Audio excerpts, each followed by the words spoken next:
Tinaguri ang culinary capital of the Philippines ang Pampanga. Bukod po sa mga local restaurants, ay nagsulputan na rin doon ang mga kainang naghahain naman ng mga putahing banyaga.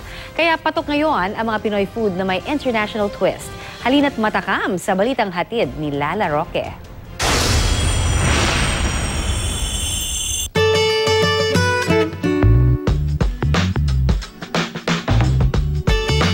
Man mapalingon, puro chibuga ang sasalubong sa'yo sa Angeles City, Pampanga.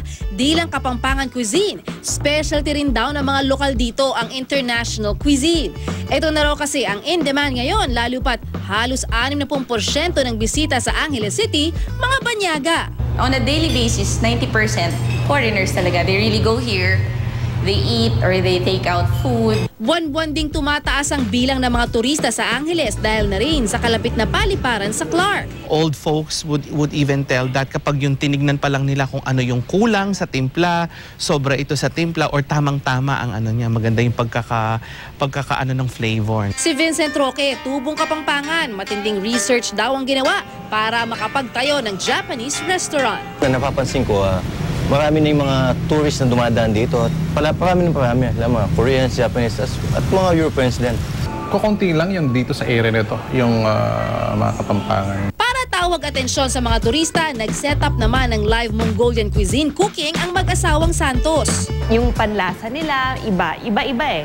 So gusto nila sila yung gumagawa ng sarili nilang timpla because they're all foodies. Filipinos kasi love live cooking. They can see na kung paano kalinis niluluto yung pagkain nila.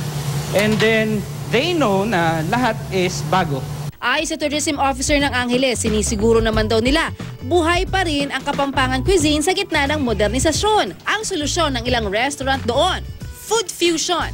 Gaya na lang sa Italian restaurant na ito kung saan binigyan ng twist ang ilang paborito nating putahe, gaya ng balut na ipinrito at itong tenga ng baboy na ibinabad sa marinade. Usually ginagamit ito sa sisig. So yung ginawa namin, tinwitch namin siya, dinipry yung sa Kapampangan yung adobo, tapos dinipry namin para maging crispy siya. Sa Karatig Bayan naman ng Mexico, buhay pa rin ang ilang tradisyonal na putahe gaya na lang ng kamaru. Isang delicacy sa Pampanga kung saan piniprito o inaadobo ang insektong locust. I keep on bringing back kamaro because para itong nagiging reminder na nung unang panahon ng Apon, walang makain ng mga Kapampangan o Filipino in general. Ito yung nagiging source of food nila. At papahuli ba ang paborito ng marami? Ang sisig.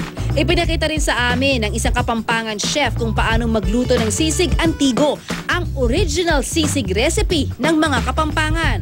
Wala masyadong rekado, suka, toyo at sibuyas lang na inihalo sa malalaking hiwa ng karne. Ang pagdagsa ng turista sa Pampanga, oportunidad para lalo itong makilala bilang culinary capital of the Philippines. Halo-halo man ang impluwensya sa pagkain mula sa iba't ibang bansa. Sana lang, huwag din nating kalimutan ang ating pinagmulan. We are going to keep the intangible heritage, yung cooking dito very alive. And the presence of yung nakikita niyong mga restaurants dito would manifests that we really have a strong foundation for the love for food. Lala Roque, GMA News.